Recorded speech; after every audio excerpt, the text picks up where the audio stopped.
नमस्कार दोस्तों, मेरा नाम है विमल सिंह। बालाजी स्टडी अड्डा में आपका स्वागत है।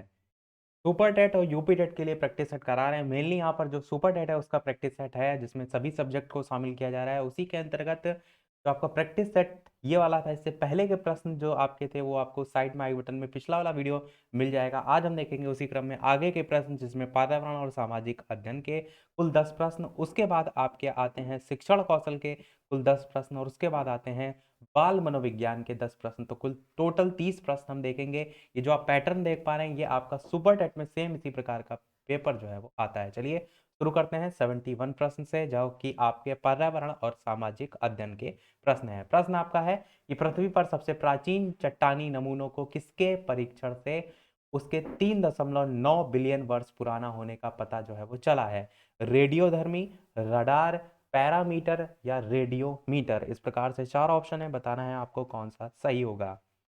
तो चलिए बात कर लेते हैं फिर आंसर के ऑप्शन एबीसीडी में से कौन सा सही होगा। तो बिल्कुल बिल्कुल आपका पहला ही ऑप्शन रेडियोधर्मी बिल्कुल सही हो जाएगा।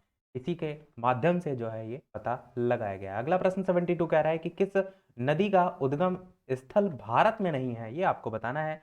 व्यास नदी, चिनाब नदी, रावी नदी या सतलज नदी। इस प्रकार से 4 ऑप्शन है, बताना है आपको कौन सा जो है वो सही होगा। कौन सी नदी इसमें से है जिसका उद्गम स्थल भारत में नहीं है, वो आपको बताना है। चलिए बात कर लेते हैं आंसर की। तो बिल्कुल आपका ऑप्शन डी वाला यहाँ पर सही होगा।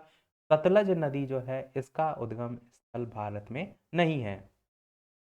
तो नदियों पर आधारित एक न एक प्रश्न इस टाइप से आपको देखने को मिलता है। अगला देखते हैं प्रश्न 73। हिमालय पर्वत का जो निर्माण है वो निम्नांकित में से किसके परिणाम स्वरूप हुआ है? महासागर, महासागर प्लेटों के अभिसरण के द्वारा, महाद्वीप जो प्लेट हैं उनके अभिसरण के द्वारा, महाद्वीप महासागर प्लेटों के अभिसरण के द्वारा, या महाद्वीप द्वीपीय चाप के अभिसरण द्वारा। बताना है आपको ऑप्शन एबीसीडी में से कौन सा सही होगा।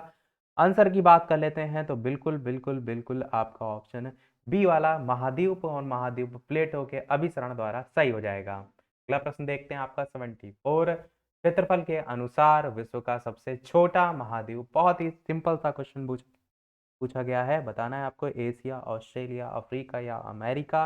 क्षेत्रफल के अनुसार विश्व का सबसे छोटा महाद्वीप कौन सा है? बात कर लेते हैं फिर आंसर की ऑप्शन एबीसीडी में से। तो बिल्कुल आपका ऑप्शन बी ऑस्ट्रेलिया जो है वो बिल्कुल सही हो जाएगा। क्षेत्रफल के अनुसार विश्व का सबसे छोटा महाद्वीप जो है आपका ऑस्ट्रेलिया महाद्वीप है।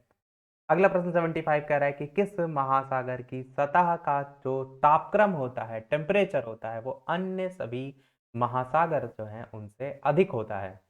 4 ऑप्शन है। प्रशांत महासागर, हिंद महासागर, अटलांटिक महासागर। इनमें से कोई नहीं है। देखिए इसी टाइप के प्रश्न आते हैं। आपको महासागर तो मैं पूरा अलग से पढ़ा चुका हूँ और उनमें से इस प्रकार के प्रश्न उठाए जाते हैं। तो बताना है आपको ऑप्शन एबीसीडी में से कौन सा सही होगा। आंसर की बात करते हैं। किस महासागर की सतह का जो तापक्रम है वो अन्य महासागर से अधिक होता है? तो आपका प्रशांत महासागर, ए वाला आपका ऑप्शन बिल्कुल सही हो जाएगा। अगला प्रश्न 76 कह रहा है कि जिस अक्षांश पर वार्षिक तापांतर न्यूनतम होता है वह है भूमध्य रेखा, कर्क रेखा, मकर रेखा या उत्तरी ध्रुव वृत्त। बताना है कि जिस अक्षांश पर वार्षिक तापांतर होता है, ताप का जो अंतर होता है वो सबसे कम होता है, न्यूनतम होता है, किस अक्षांश पर? बात करते हैं आंसर की ऑप्शन एबीसीडी में से। आपका ऑप्शन ए भूमध्य रेखा जो कि मध्य से होकर जाती है बिल्कुल सही हो जाएगा। अगला प्रश्न देखते हैं 77 की स्वामी सहजानंद का संबंध था। चार ऑप्शन है। बिहार के जनजातीय आंदोलन के साथ, बिहार के जातीय आंदोलन के साथ, बिहार के किसान आंदोलन के साथ, या बिहार के मजदूर आंदोलन के साथ। बताना है आपको ऑप्शन एबीसीडी में से कौन सा सही होगा। आंसर की बात कर लेते हैं ऑप्शन एबीसीडी में से। तो बिल्कुल बिल्कुल बिल्कुल आपका ऑप्शन सी वाला बिल्कुल सही हो जाएगा। बिहार के किसान आंदोलन के साथ इनका था स्वामी सहजानंद। 78 प्रश्न कह रहा है कि सुनामी की जो उत्पत्ति है वो किसके द्वारा होती है? पृथ्वी के ऊपरी परत के सिकुड़न से होती है, या चक्रवातों से होती है, या समुद्र के भीतर उत्पन्न होने वाले जो भूकंप हैं उनसे होती है, या ज्वार भाटे से होती है? बताना है आपको सुनामी की उत्पत्ति किसके द्वारा होती है। बात करते हैं चलिए फिर आंसर की ऑप्शन एबीसीडी में से। तो बिल्कुल आपका ऑप्शन सी वाला सही हो जाएगा। समुद्र के भीतर उत्पन्न होने वाले भूकंप से सुनामी की उत्पत्ति जो है वो होती है। समुद्र के भीतर उत्पन्न होने वाले भूकंप से जो है होती है। अगला प्रश्न 79 कह रहा है कि राज्य देश के पर्यावरण के संरक्षण तथा उसमें संवर्धन और वन तथा वन्य जीवों की रक्षा का प्रयास करेगा। स्टेटमेंट आपका ये दे रखा है। लिखा ये कथन भारतीय संविधान के किस अनुच्छेद से संदर्भित है? अनुच्छेद 47, अनुच्छेद 48 ए, अनुच्छेद 51 ए, अनुच्छेद 36। अच्छा प्रश्न है, 4 ऑप्शन बताना है आपको कौन सा सही होगा। बात कर लेते हैं आंसर की, तो आपका ऑप्शन बी अनुच्छेद 48 ए जो है आपका बिल्कुल था।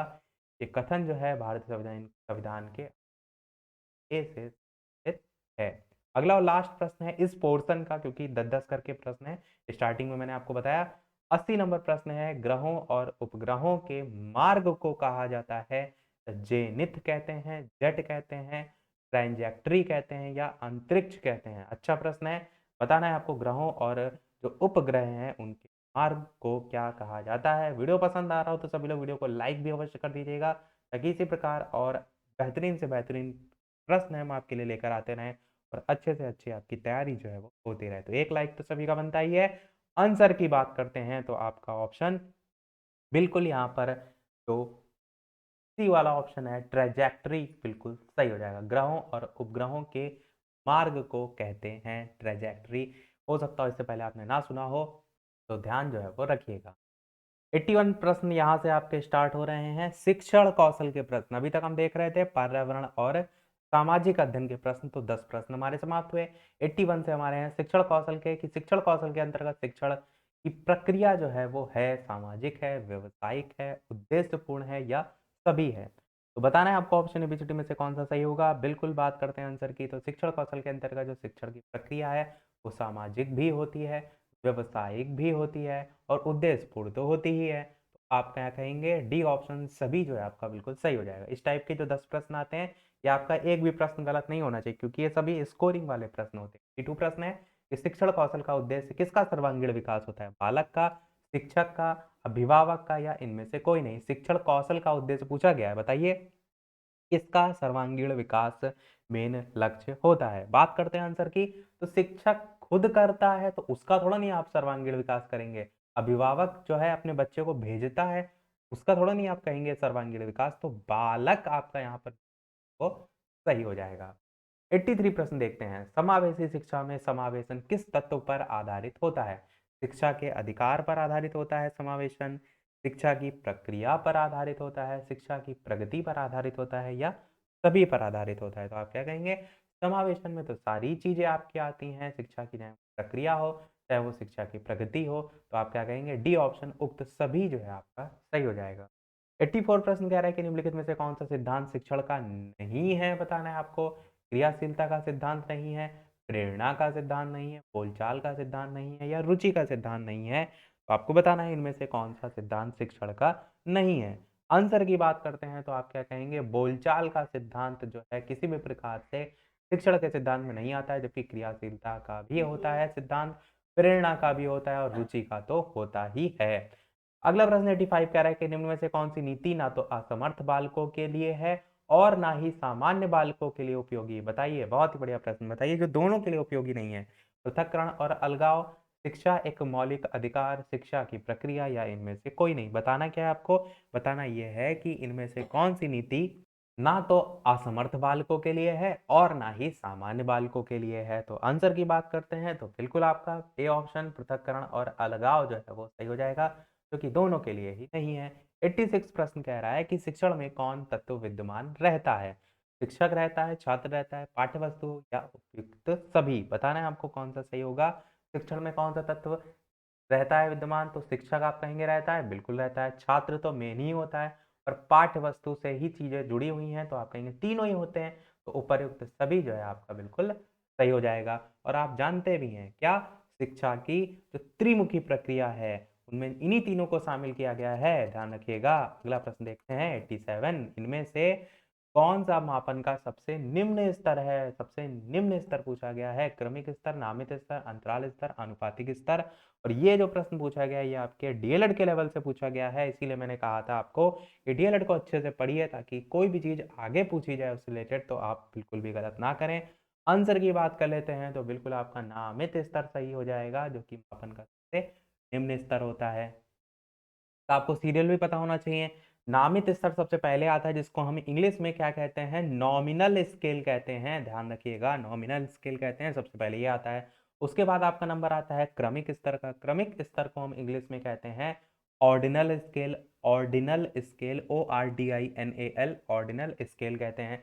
उसके बाद आपका नंबर आता है सी वाले ऑप्शन, यानी कि अंतराल स्तर का, जो कि आपका इंग्लिश में हम कहते हैं इंटरवल स्केल। तो आई मैं शॉर्ट में लिख देता हूँ, इंटरवल, INTERVAL, इंटरवल स्केल। और लास्ट में आपका आता है अनुपातिक या अनुपात, जिसको भी हम कहते हैं, जिसे हम इंग्लिश में कहते हैं रेशियो स्केल। तो ये 4 क्रम आपका होता है, जो कि मापन का सबसे निम्न पूछा जाए तो नामित, सबसे ऊपर पूछा जाए तो अनुपातिक।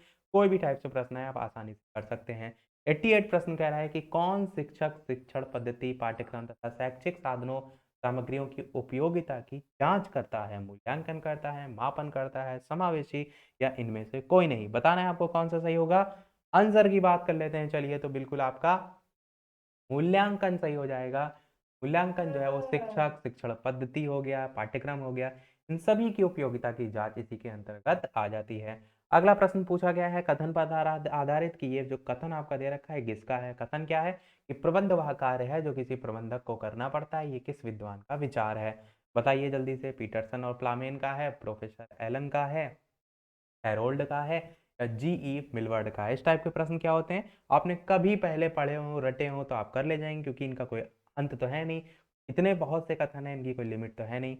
तो आंसर की बात करते हैं कौन सा सही होगा। बिल्कुल आपका बी वाला ऑप्शन सही हो जाएगा, प्रोफेसर एलन जो है सही हो जाएगा। जो प्रबंधन है आपका, DLED के कोर्स में था यदि आपको याद होगा, प्रबंधन की जो डेफिनेशन होती है वो एलन के शब्दों में अधिकतर आपको देखने को मिलती है। तभी यहाँ पर एलन के ही शब्दों वाली पूछी गई है। अगला और लास्ट प्रश्न देखते हैं इस पोर्शन का, क्योंकि इसके बाद के प्रश्न आपके बाल मनोविज्ञान के शुरू होंगे। प्रश्न आपका क्या है, 90 नंबर, शिक्षण कौशल का सामाजिक रीति रिवाज का प्रभाव जो है, प्रभाव शैक्षिक प्रशासन पर किस तत्व के रूप में होता है। शैक्षिक मूल्य के रूप में, या नेतृत्व की संरचना के रूप में, या प्रबंधकीय स्तर, या सभी। बताना है आपको ऑप्शन ABCD में से कौन सा सही होगा। आंसर की बात कर लेते हैं, तो बिल्कुल बिल्कुल बिल्कुल डी ऑप्शन आपका सही होगा। सभी आपके इसमें आते हैं, शैक्षिक मूल्य भी, नेतृत्व की संरचना भी, और ये स्तर भी। अब देखते हैं 91 नंबर प्रश्न से आपके बाल मनोविज्ञान के प्रश्न। जन्म से मृत्यु तक चलने वाली प्रक्रिया क्या कहलाती है। वृद्धि कहलाती है, विकास कहलाती है, संवेगात्मकता कहलाती है, या वृद्धि और विकास दोनों कहलाती है। तो क्या कहेंगे कि जो वृद्धि होती है वो तो एक टाइम बाद रुक जाती है, उसका तो होता नहीं जीवन पर्यंत होते रहते, परंतु विकास जो होता है वो जन्म से मृत्यु तक कह सकते हैं, या जीवन पर्यंत कह सकते हैं, चलती रहती है। तो इस पर आपका ऑप्शन विकास जो है वो बिल्कुल सही हो जाएगा। 92 प्रश्न कह रहा है कि शैशवावस्था सीखने का अनोखा काल है। मोस्ट इंपॉर्टेंट डेफिनेशन है आपकी। बताना है, एडलर ने कहा है, सिगमंड फ्राइड ने कहा है, रूसो ने कहा है, या फ्राइड ने कहा है। बताना है आपको कि शैशवावस्था सीखने का अनोखा काल है। तो यहाँ पर जो आंसर है उसको हम टिक करेंगे एडलर को, परंतु यहाँ पर थोड़ा सा प्रश्न को घुमाया गया है। जो अमूमन पूछा जाता है वो क्या पूछा जाता है, वो मैं आपको बताता हूँ।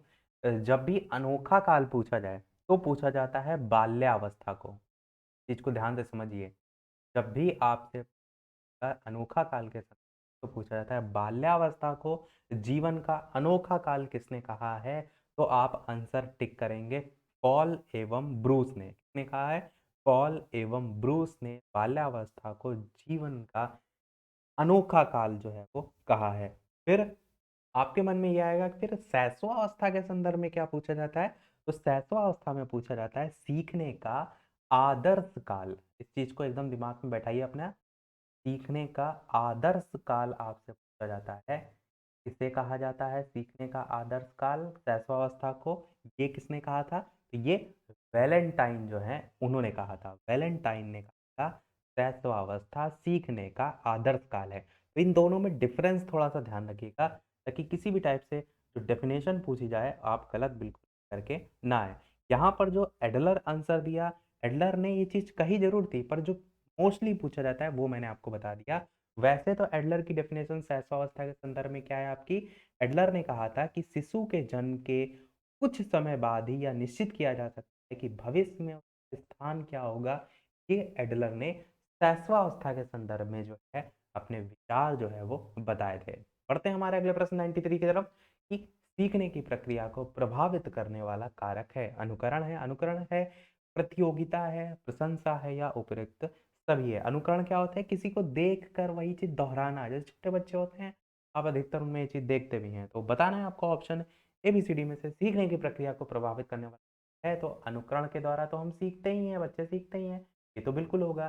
प्रतियोगिता के माध्यम से भी कहीं न कहीं बच्चे जब कॉम्पिटिशन होता है एक-दूसरे में, तो वो भी आपका एक प्रभावित करने वाले कारक में आता है। जब 2 ऑप्शन सही हैं, प्रशंसा भी हो जाएगा, उपयुक्त सभी यहाँ पर बिल्कुल सही हो जाएगा। 94 प्रश्न कह रहा है कि बच्चों के सामाजिक विकास को प्रभावित करने वाले कारक हैं, आर्थिक तत्व हैं, वंशानुगत तत्व हैं, सामाजिक परिवेश जन्य तत्व हैं या शारीरिक तत्व हैं। बताना है बच्चों के सामाजिक विकास को इनमें से प्रभावित करते हैं। तो आप क्या कहेंगे कि आर्थिक तत्व उतना नहीं प्रभावित करते हैं, वंशानुगत तत्व भी प्रभावित करते हैं परंतु उतना नहीं, परंतु सामाजिक परिवेश जन्य तत्व में ये सभी चीजें शामिल हो जाएंगी। सी वाला आपका ऑप्शन ज्यादा बेहतर होगा, यही आपका बिल्कुल सही हो जाएगा। 95 प्रश्न कह रहा है कि किस मनोवैज्ञानिक के अनुसार सीखने का मतलब ज्ञान का निर्माण है। मोस्ट इंपॉर्टेंट ये भी आपकी जो है वो यहाँ पर परिभाषा पूछी गई है। स्किनर ने कहा था, ये पियाजे ने कहा था, थांडाइक ने कहा है या पावलाव ने कहा है। बताना है आपको कौन सा सही होगा। इस प्रश्न में आपको दो ऑप्शन सही देखने को मिलते हैं। एक आपको देखने को मिलता है लेव वाइगोत्स्की और दूसरा मिलता है आपको जीन पियाजे। अब देखिए लेव वाइगोत्स्की चार ऑप्शन में नहीं है, इसलिए हम किसको प्रेफरेंस पियाजे को। आपका आंसर जीन पियाजे बिल्कुल सही हो जाएगा, परंतु यदि जीन पियाजे ऑप्शन ना हो तब आप लेव वाइगोत्स्की ऑप्शन में रहे हैं कि आप टिक कर सकते हैं। इसीलिए मैंने दोनों बता दिया। एक बार ये प्रश्न आपका छत्तीसगढ़ टेट जो था उसमें आ चुका है, जहाँ पर पियाजे ऑप्शन में नहीं था, लेव वाइगोत्स्की था और वहीं पर लेव वाइगोत्स्की को ही सही माना, इसलिए मैंने आपको बता दी। 96 प्रश्न देखते हैं। वैयक्तिक विभिन्नता का प्रमुख आधार क्या होता है? वंशानुक्रम होता है, पर्यावरण होता है, दोनों होता है या इनमें से कोई नहीं? और आप क्या कहेंगे? वंशानुक्रम के साथ साथ वातावरण को आप जोड़ते हैं तो पर्यावरण को ही तो आप वातावरण कहते हैं। वंशानुक्रम और वातावरण दोनों ही आपका सही हो जाएगा। एक विभिन्नता का प्रमुख आधार होता है। 97 प्रश्न कह रहा है कि प्रसव पूर्व काल अथवा जन्म के पूर्व की अवस्था क्या होती है? बीजावस्था, भ्रूणावस्था कहलाती है, गर्भावस्था कहलाती है, सभी। बताना है आपको ऑप्शन ए सही होगा। चलिए बात कर लेते हैं आंसर की। तो बिल्कुल आपका बीजावस्था तो इसे हम कहते ही हैं, भ्रूणावस्था तो कहते ही हैं और गर्भावस्था तो सभी लोग जानते हैं। तीनों ही सही होगा। सभी जो है आपका ध्यान रखिएगा ये तीनों नाम। कई बार क्या होता है हमें लगता है नहीं प्रसव पूर्व काल हमने गर्भावस्था ही सुना है तो केवल सी ऑप्शन होगा। ये बीजावस्था भ्रूणावस्था को नहीं टिक मानते हैं और गलत कराते हैं। तीनों आपके जो वो कहलाते हैं। अगला प्रश्न 98 कह रहा है विकास को प्रभावित करने वाला जो कारक है वो क्या है? इसमें शुद्ध वायु और प्रकाश प्रभावित करता है या अंतःस्रावी जो ग्रंथियां हैं वो प्रभावित करती हैं या दोनों प्रभावित करते हैं या कोई नहीं? तो आप क्या कहेंगे? आंसर की बात करते हैं तो दोनों ही प्रभावित करते हैं विकास को, ए बी दोनों। अगला प्रश्न देखते हैं 99 वाला जो कि हम आपसे पूछेंगे। 100 नंबर वाला प्रश्न देख लेते हैं। 101 वाला जो प्रश्न है ये हम देखेंगे अगले वाले पार्ट में। 30 प्रश्न देखेंगे जो इसके बाद वाले जो आपके आते हैं करंट अफेयर और सीएस वगैरह पर। 100 नंबर प्रश्न देख लेते हैं। लास्ट शैशवावस्था के उत्तम शिक्षण विधि है, खेल विधि है, मॉन्टेसरी विधि है, किंडर विधि है। ये बताना है आपको कौन सा सही होगा। और इसके अलावा वीडियो को अभी तक आपने लाइक किया हो तो सभी लोग को लाइक अवश्य मोटिवेशन मिलता है। इसी प्रकार बेहतरीन से बेहतरीन भी लाते रहूँ। चैनल पर नए हो तो सब्सक्राइब करके भी अवश्य जुड़ जाइएगा ताकि तो आपसे मिस ना हो। टेलीग्राम चैनल से नहीं जुड़े वीडियो के डिस्क्रिप्शन में जुड़ सकते हैं। आंसर की बात करते हैं कौन सा सही होगा तो बिल्कुल आपका डी वाला ऑप्शन सही। तभी शैशवावस्था के लिए उत्तम जो शिक्षण विधि और किंडरगार्टन होती ही है। तभी आपके ऑप्शन। अब पूछते हैं हम वो प्रश्न जैसे कि सभी वीडियो में हम आपसे एक प्रश्न पूछते हैं। 99 वाला प्रश्न है जिसका आंसर आपको वीडियो के मेन कमेंट करना है कि मनोसामाजिक सिद्धांत के प्रवर्तक थे। तो ऑप्शन ए है कोहलर, ऑप्शन बी है एरिक्सन, ऑप्शन सी है थांडाइक, ऑप्शन डी है फ्राइड। अपना आंसर वीडियो के मेन कमेंट में सभी लोग टाइप करके बताइएगा। Option A B C D में से कौन सा सही होगा, नाम भी आप बता सकते हैं। मनोसामाजिक विकास के सिद्धांत के प्रवर्तक। बहुत ही बढ़िया प्रश्न है। उम्मीद करते हैं आज के प्रश्न आपको पसंद आए होंगे। इसी प्रकार आगे भी अच्छे से अच्छे प्रश्न प्रैक्टिस करते रहने के लिए चैनल को सब्सक्राइब करके नोटिफिकेशन बेल अवश्य ऑन कर लीजिएगा, ताकि आगे आने वाला कोई भी प्रैक्टिस सेट आपसे मिस बिल्कुल भी ना हो। लाइव टाइमिंग है शाम के 8 बजे, लाइव आकर वीडियो आप प्रैक्टिस कर सकते हैं, ताकि आपको भी और ज़्यादा इंटरेस्ट जो है वो बना रहे। इसी के साथ वीडियो आज का हमारा समाप्त होता है। आज के वीडियो में इतना ही। वीडियो पसंद आया हो तो लाइक शेयर सब्सक्राइब सब कुछ कर दीजिएगा। चलिए फिर मिलते हैं अगले वीडियो में नए टॉपिक के साथ। तब तक नमस्कार, थैंक यू फॉर वॉचिंग।